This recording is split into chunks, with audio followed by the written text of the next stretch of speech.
Hey, welcome to this edition of the Wally Bressler Show. I say this every week, but I'm 1000% super excited for our guest this week. I've known this cat for almost 10 years, and he has done amazing things to literally change how leads are generated online for real estate agents across the United States, even Canada. Right now, he's got over 500 clients that he basically helps provide digital, specifically social media and pay-per-click lead generation for.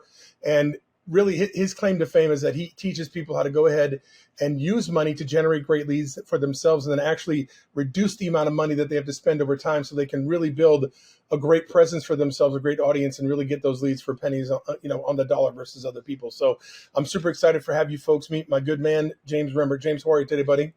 What's up, big bro? I'm good. Yeah, good to see you. Good to see you. I actually worked with James back in 2014. He was an agent for a while, and we were talking about this before we got started. But a lot of people who become real estate agents because they're so disenchanted with the home purchase and home selling process, right? We talked about that. Right. And so it was kind of the same for James. He's trying to build his business, he's prospecting, and he's like, geez, there's got to be a better way to generate these leads. This just stinks. And so I think he sold his last house in 2016. And for the better part of the last 7 years, he's built this agency and help people really take over social media marketing for themselves so they can generate good, consistent, good quality leads. He's branded as the Zillow Killer. I'm going to let him explain to you what the Zillow Killer means to him, because he's really not trying to take over Zillow. And we're going to have a great conversation today. So real quickly, tell people about the whole Zillow Killer, the thought process behind the Zillow Killer idea and why it's not you looking to take down Zillow. Let's start there.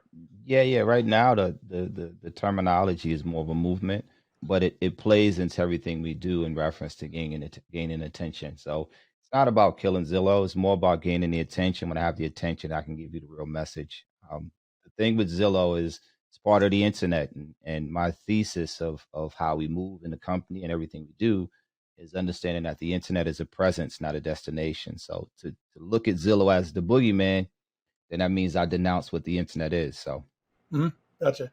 And you call yourself an existentialist too, right? So yeah, you've kind of talked about that. Can you give us just a quick definition on your end yeah, of I'm always existential? improving, right? I Mhm. mean, I think sometimes I don't think people um, take it serious enough where uh, we can always get better. We can always better our best. So who I once was and who people assume me to be, my goal is to always be improving. It's always better. I'm not thinking about perfection, but I just want to be the best version of me I can be. So whatever Right. I need to do to improve Hmm. on that, to adjust that, Yep. that's my focus. And that actually ties really well into your methodology, because it's all about getting better Hmm. and building and generating leads and converting those leads and making tweaks as necessary so that, like we talked about, and I'm gonna let you talk about it in a second here, but how you can actually help people go from having to spend a decent amount of money on lead gen to really be spending a much smaller amount as their image grows, Hmm. as their authority grows and whatnot. So can you kind of talk, maybe 10,000 foot view of your methodology? Yeah. I mean, at the end of the day, what the internet has offered is exponential growth and attention and information. And unfortunately, when you take just that ideology of information, we misinterpret that for education, right? But if we can educate ourselves to understand what the internet has given us in a sense of access, in a sense of how we can reach more people and get in front of more people, and then we understand what marketing is, being messaging, there's no reason why you should have to go out and kill yourself in reference to overspending. Because, like I said, a lot of the platforms are free. So, utilizing what we have to really garnish attention and then using that attention effectively. The biggest problem is what I said in the beginning. If you understand that the internet is a presence, not a destination, then you can use it effectively. If we use it and we see the internet as just, well, it's the internet, and miss the ability for distribution, well, that's why most agents struggle. And my biggest battle at this point is I don't believe in forever agents. I'm kind of over the I've been selling real estate 20, 30 years. It makes no sense anymore to me, No, right? it That didn't make just sense means, before. yeah, you just haven't figured it out yet, right? Mhm. So, to be active and to be, boots on the ground, and then, you meet a person. I've been doing this 20, 30 years, and that's a badge of honor in our industry now. I'm the first one to tell a person that means you haven't figured it out yet. And the Yeah. forever agent concept, if you don't really take hold to what the internet is offering in a sense of attention, forget marketing, just say attention right now, right? Because Mhm. you can start to market when you understand your message. Right. Utilizing attention effectively, you're preparing yourself to sell real estate until you die. And most people don't even get that. Like they like No. 30 years doing something, like Wow. make that make sense. Yeah, I always have this philosophy. I always joke around. People are like, I've been in the business for 25 years, but if it's the same year 25 times over, is it 25 years of experience? That's all they do. Because that's what a lot of people, it is for a lot of real estate agents. They sell 6, 10 homes a year, 25 years in a row. That doesn't make them have 25 years of experience. It just means they've been doing the same thing over and over again. So But I the want to break culture this. supports that, though. That's the problem. Wait, say that again. Our cult, the industry, Mhm. the culture, and the real estate industry supports that. It's like a totem or something. Like, Sure. Yeah, oh, yeah, yeah. you a vet? No, you're not a vet. Mm-mm. No. And your production, if it's the same all the time, proves that. So I want to kind of break this into two parts here. Number one, what are people getting wrong when they're going on social media, in addition to saying, hey, here I am, look how great I am, and how long I've been doing this? And then what's the right messaging as far as you're concerned? Well, the biggest problem is viewing it as social media and not accepting that every platform has its culture, right? Every channel has its own way of how people consume and how we can communicate. And if we understand Facebook has its culture, TikTok has its culture, YouTube has its culture, we can effectively use it. If we just see it as social media, this is why most channels don't even take in the idea of contextualizing the message or what they're trying to put out for the channel, because they haven't accepted or understood that every platform has its culture. So do you need to be on all of them? No. Get on one channel, understand one feature so you can understand the culture, build the audience, and let that produce for you. And when you understand that and you have that, then you add on, right? Being effective on a platform is well, let's just say like this. If you're going to put out content, give some context to it. If you're just going to put out content with no context, don't do it. Right? Give me an It doesn't example. benefit you and it doesn't serve you. So basically, give me an example of what me just being on social media. Like, for instance, like the thing that kills me is all these people that are half naked that are real estate Well, agents on social media. that's their message, right? Yeah, but that's not. I mean, I'm not hiring somebody because they look good in a bikini to buy my to sell. Well, Does that make? it, Is that what you mean by no no, context? no. It goes and that's a really good example Okay. where that's just the level of transparency some people have, right? Oh, I appreciate that. And I mean, for those who are willing to, I think women see it more, and then men sometimes, like, a guy just starts to work out, now he wants to show his body a little bit more. I get it, and I'm not opposed to that. The problem is there is attention, and then there's business that comes from the attention, and 100%. most people are getting like, the views and the clicks. And I'm the first to challenge that if your channel, if all you're getting is other agents cheering you on, I know for a fact, just from all of the thousands of agents we work with, you're not producing business from that. I Right. know that for a fact because that doesn't serve you. And when you get into the advertising side, because advertising is nothing more than amplification. You just amplify the message, but it's Yep. based off the internal data. If all of your audience is agents, that doesn't do anything for you. So a lot of times, the vanity side of the platform is louder than the distribution side of really growing a business. So, I Mhm. mean, What's the right inclusion message? is a hell of a drug, right? Yeah, for sure. Absolutely. What's the right message then, and what's the right blend? Does that make sense? So obviously, you want Yeah, people yeah, yeah. to Well, person let's to. start here. Let's start in the sense of I think everybody needs to accept video is essential to their business. That's Here, just a reality. And when we talk right? about how people things are consuming, we have video and then we have audio, right? Top Mhm. ways that people are consuming. If we accept that video is essential, then we start to look at a little bit differently, especially now that we have like these different AI components coming in. Because what we look when you start to get into distribution, anything that's long form is depth. I don't care what it is, video, audio, and then anything that's short form, reach. And now you have, when you think about TikTok, Yep. Instagram Reels, YouTube Shorts, FB Reels, vertical short form, anything in that minute, 45-second, 30-second, range is more reach. And it's not even about the algorithms anymore. It's just how things are structured. Our attention span is so short, Yep. where if I'm just scrolling, I can get in front of more people with a shorter video. Sure. And then when we get into long form, most of that comes behind searching. Like when you're looking for something, you want to consume the right information. If you're just hanging on a platform, short form and entertainment is great, and then you can educate in the entertainment side of it. And sometimes when you say entertainment, some people think you got to be dancing and you got to be all polished up. That's not the case. You just It's not really real. need to have It's not even a real.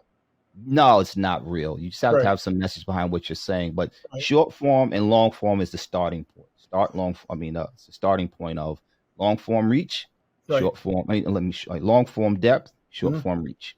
And so interesting. Have you ever read Influence, The Power of Persuasion by Robert Cialdini? Yeah, Right in I there, love.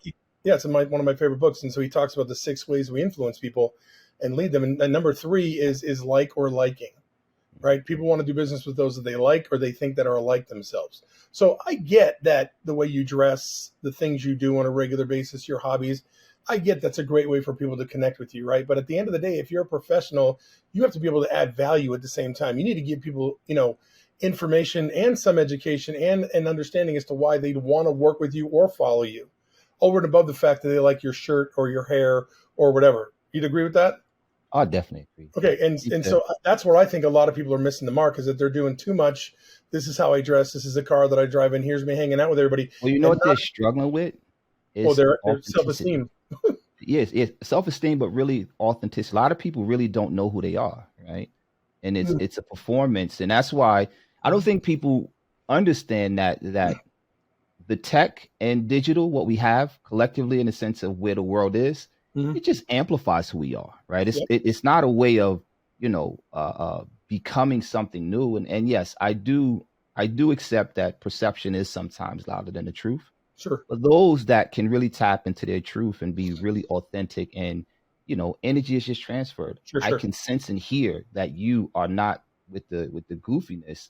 Mm-hmm. That resonates with a lot more people. And yes, you do have some that perform, but again, those that really understand who they are go much much further, right? Like Well, people can like sense that, though, right? People yeah. can feel that, right? It's obvious. So we're in a market. We're in a market environment now. And when did you get your license? You got your license like towards the tail end of the Great Recession, anyway, didn't you? Yeah, like to for 13, 14. Yeah. So right at the bottom. So what are you telling people now as far as what they need to do to really not just build their brand, but also get people to want to talk to them and whatnot, because the market has shifted, because it's shifted, you know what I'm saying? And you can't do what you did even a year ago to get business. What are you saying to people now that's helping them navigate the choppy waters here and still build opportunities for themselves? Well, again, the starting part is we have to accept that we have to put ourselves out there, right? And marketing is nothing more than messaging. How do you get people to hear your message? Pick a channel and start to broadcast your message, right? That's the starting point. And yes, I know it seems like it's easier for people to come and say, hey, listen, if you give me a budget and a geographic area and I'll help you generate leads, that feels better because there's intent behind it. But the same access and capabilities of getting in front of people that want to do business with you, you can do yourself. And unfortunately, the idea of having someone hold your hand or confirm, well, this is what works, versus why don't you just start by getting over your fear of getting in front of the camera. Let's get consistent with putting ourselves out there. Let's just get better and start to give context to our message so we can start to see people are engaging.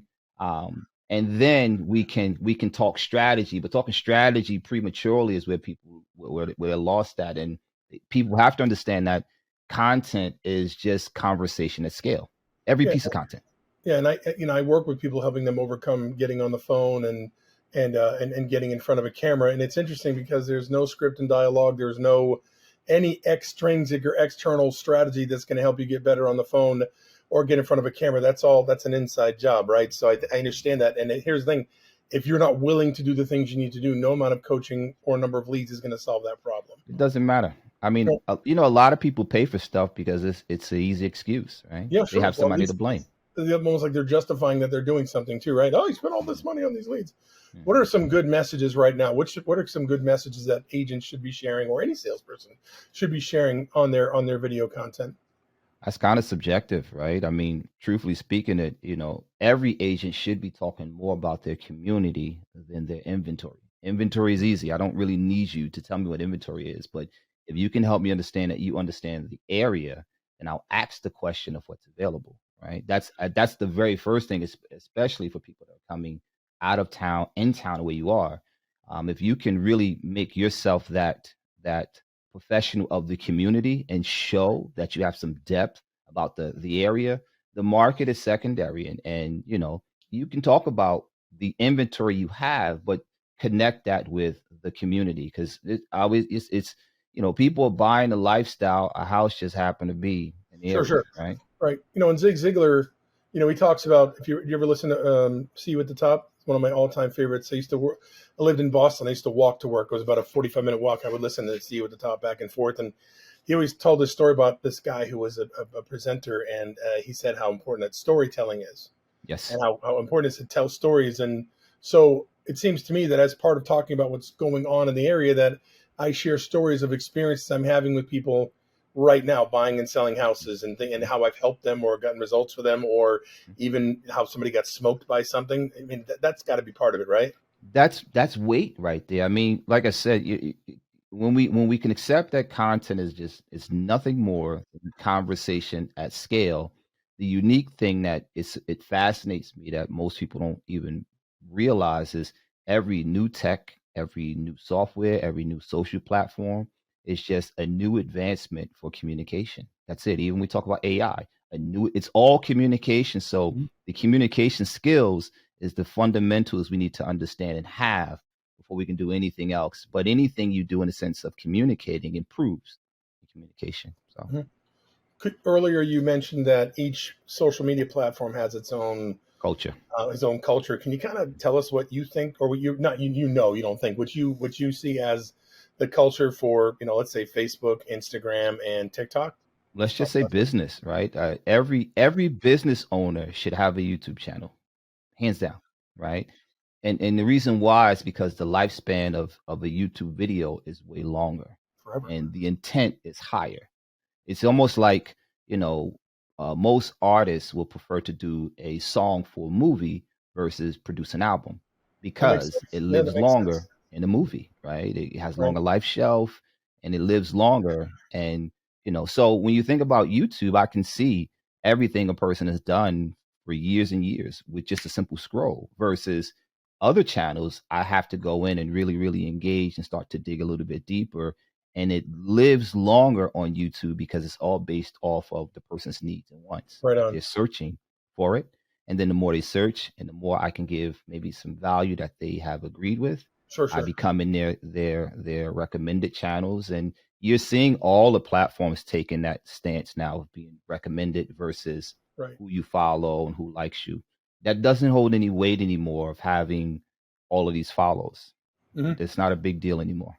Yeah. So what you're saying is YouTube is probably the primary place to Oh, be, for and business, yeah. for business, and then what's it? I mean, obviously Instagram's a younger crowd for sure. That makes complete sense than Facebook it's is. I mean, it's not really younger. It's just a no, support channel, right? Where yeah, again, when you think of reels and stories the ephemeral, you can get a lot more people that, let's just say, people that would normally see your video and not engage. Stories will now let you know this person was there, right? Like you guys try and you'll see what I'm talking about.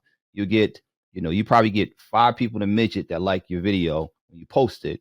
When you put a story up, you got 100 people. Like, dude, where were all these people prior to, oh, yeah, right? yeah. And then you have the reels. Reels have that reach component where the sweet spot is about 40-45 seconds, right? But it will get in front of more people based off of how people are engaging and what the short form, what they're watching, are Mhm. rewatches versus like long form on YouTube. It's more of like view duration, average view time. It's a little bit different, but if you can get a person to rewatch, it gets recommended to them, and then they'll suggest it to other people that might have the same interests. And you know, based off That's that how they're whole viral rewatching, thing. it's how it That's moves. where it starts to get viral because people are watching it, liking it, and sharing it. Yeah, I mean, virality isn't a hard thing anymore. I mean, No, in truth, it's even hard. beneficial It's though, hard to right? call that now, But right? it's beneficial still. I mean, Oh yeah. yeah. Oh, So it's well, definitely. I mean, because it's awareness. Yeah, sure.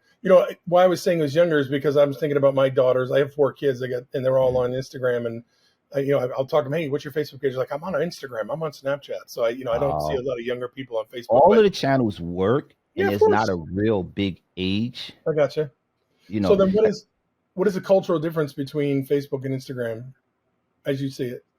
well, the funny part is there's a massive overlap with Facebook and Instagram. If you Because they're all have the same a company. following on Facebook, it's much easier to migrate them over to Instagram.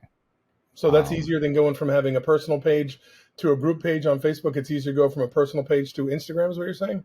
just Facebook in general, right? Oh, Because really? I Okay. mean, everyone's going to get more engagement on their personal page on Facebook than their business page, but it's easier to bring that over. And if you're watching, there is, I mean, because Facebook or Meta, they control WhatsApp, Facebook, and Instagram. The propagation from Instagram to Facebook is a click of a button now. And telling people you're on Instagram, if you don't contextualize the content and give a different feel, it gets redundant, right? Right. Mhm. So, So, sorry, mhm. did you want to finish that thought? No, no, go. Okay. So, give us kind of an overview of your process. Talk about, when somebody says, "Hey, you know what? I'm gonna work with you," and they're a Mhm. good fit for you because I know you don't take everybody. You're pretty selective, obviously, for any number of reasons. But like, what's your process for people? Well, I mean, first I need to figure out what they have, right? Because Right. most people that say they have a business, they don't. So we need to see what we have as a business, and we see we need to structure. And if it's a marketing thing, right? Then we need to cultivate a message. I mean, anytime you hear marketing is just a big letter word for test, right? Because it's always testing and there's no absolute. Anybody tells you that they have an absolute plan to make it work for you, that's BS. There's no absolute anything, right? Everything has a Things testing phase change. to it. So really trying to figure out and understand what the message is that they're trying to relay. And some people are like, "Well, I just want to buy and sell houses." Then you don't need me for that, right? You know what I'm We'll saying? stay Like on the corner with the I can't help sales. you with that. Right. Hmm?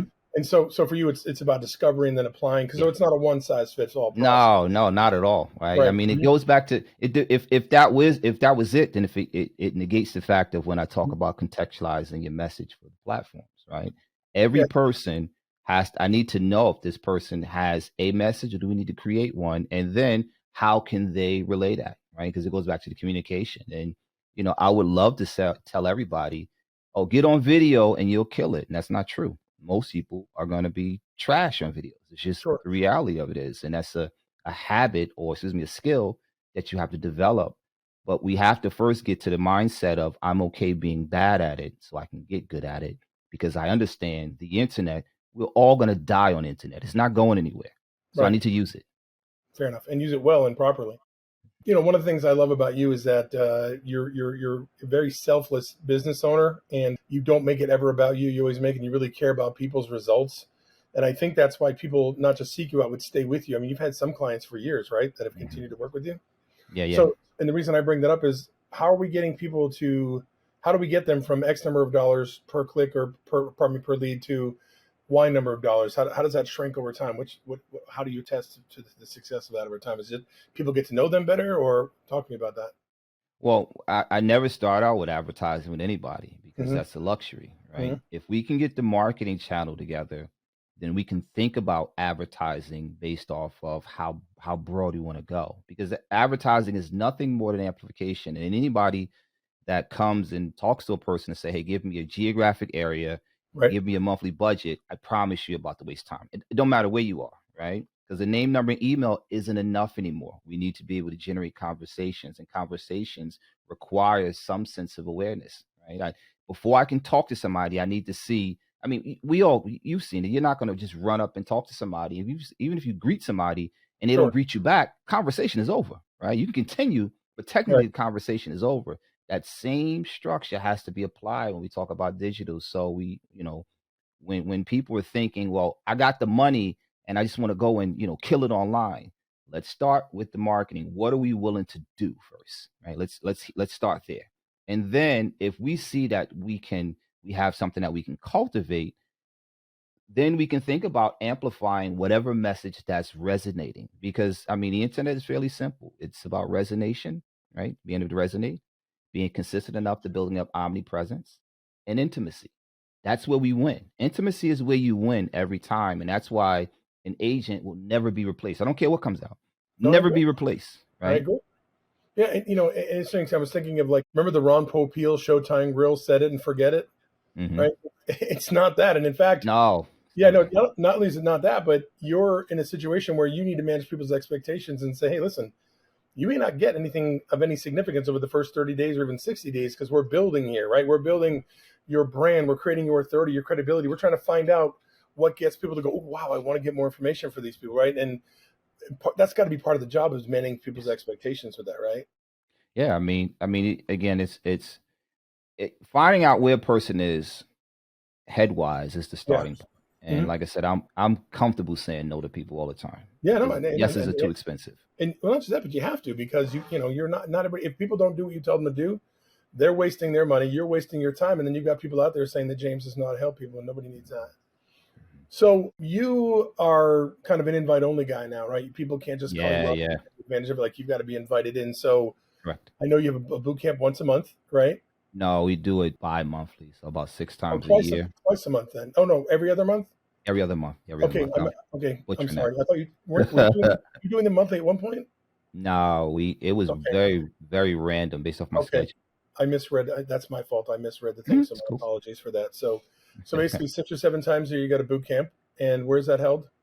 It's all digital Okay, great. right now. And how many days is it? It's 5 days, so you spend 5 days with me, 5 nights with me in the sense of virtual, and we go through a collection of things. We go through marketing, understanding the duality between marketing and advertising. We go through some tech anthropology. You need to understand what's out there and what's worth investing your time in learning. And then we really shift heavy into mindset and paradigm shifting, because if you don't have that, nothing else matters. And until we can, like I said, the thesis, like what I said in the beginning, is what we hold strong to. The internet has to be understood that it's a presence, not a destination. You accept that, then we can further the conversation. So give me a week and we shake everything up in your head and I show you what really, really works, what's out there. Right. And we made it stupid cost effective. Yeah. And Made so, it an and easy even though it's, yes. pardon me. So we made it an easy yes. Yeah, sure. Well, I mean, for the value you're going to get, right? It's got to be silly. So, but even though in order for somebody to be able to have the opportunity to work with you, they have to go to the boot camp. They're not required to work with you, meaning they can go Oh yeah. consume all the value and take, and actually probably get some actionable items too, right? That they Yeah, can yeah. use. I weaponize you that whole week I spent preparing you where it's gonna be a hell of a job for somebody to take advantage of you after that week. Gotcha. When's your next boot camp? February, March. No, what is April.